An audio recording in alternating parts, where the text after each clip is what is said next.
Hello viewers, আজকে দিদিনের রান্নাঘরে আমি দেখাতে চলেছি তেল ছাড়া বড়া বানিয়ে সেইটা দিয়ে আর চাল কুমড়ো দিয়ে একটা সুন্দর তরকারি। নিরামিষ দিনে এই তরকারিটা কিন্তু খুবই ভালো, তাই আপনারা কম তেলে কম মশলায় এই তরকারিটা অবশ্যই ট্রাই করুন। এটা খেতেও খুব সুন্দর অ্যান্ড হেলদি। এটা করার জন্য কিছু পরিমাণ ডাল, মটর ডালকে আমি আগের দিন ভিজিয়ে রেখেছিলাম, তারপরে পরের দিন সকালে তাতে অল্প নুন দিয়ে সেটা মিক্সিতে ভালো করে পেস্ট করে নিয়েছি। যারা সপ্তাহে 1-2 দিন নিরামিষ খান তাদের জন্য কিন্তু এই রেসিপিটা একটা মাস্ট ট্রাই রেসিপি।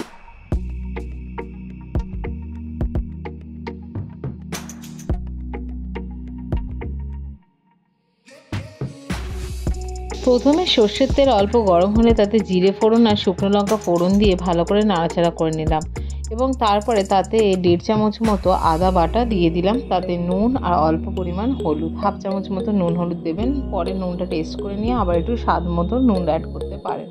তারপরে এই পুরো মিশ্রণটাকে নাড়াচাড়া করে তার মধ্যে সরু সরু করে কেটে রাখা চাল কুমড়োগুলো অ্যাড করে দিলাম এবং তারপরে এটাকে একটু এই কড়ার মধ্যে এই আদা বাটার মিশ্রণটার সাথে একটু অল্প করে ভেজে নিতে হবে।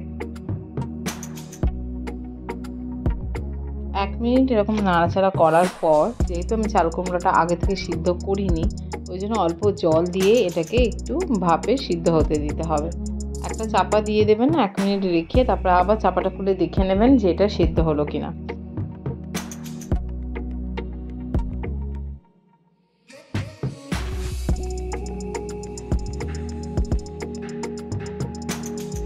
চাপা খুলে দেখবেন এটা ফুটতে শুরু করে দিয়েছে। তারপরে তার মধ্যে আমি যে মটর ডালটা ভিজিয়ে মিক্সিতে বেটে রেখেছিলাম সেটাকে হাতে করে একটু রোল মতো করে নিতে হবে, মানে একটু টাইট হতে হবে মিশ্রণটা। সেটা দিয়ে বড়ার মতো ছোট ছোট শেপ করে যে চাল কুমড়োটা সেদ্ধ হচ্ছিল সেই জলেই ছেড়ে দিতে হবে। এটা জলে এরকমভাবেই ভাপে হতে হতে পুরো বড়ার মতো হয়ে যাবে। এই সময় গ্যাস কিন্তু একদম লো ফ্লেমে রাখতে হবে এবং এটাকে চাপা দিয়ে ভাপে কিছুক্ষণ হতে দিতে হবে, যাতে এই ডালের বড়াটাও সেদ্ধ হয় আর তার সাথে চাল কুমড়োটাও।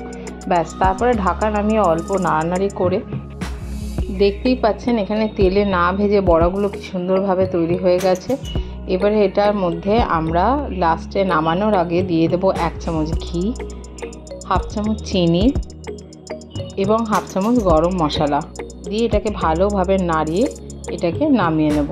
এটা রেডি টু সার্ভ হয়ে গেছে। গরম গরম ভাতের সাথে নিরামিষ ডেতে এটা খেতে ভীষণ ভালো লাগে। আপনারা অবশ্যই বাড়িতে এটা ট্রাই করুন, আর ভালো লাগলে অবশ্যই আমার চ্যানেলটা সাবস্ক্রাইব করে নিন এরকমই কিছু হেলদি রেসিপি পাওয়ার জন্য। Thank you so much for watching this video. আবার দেখা হবে পরে, এরকমই একটা ব্লগ নিয়ে আসবো একটা হেলদি রেসিপি নিয়ে। তখন বাই বাই।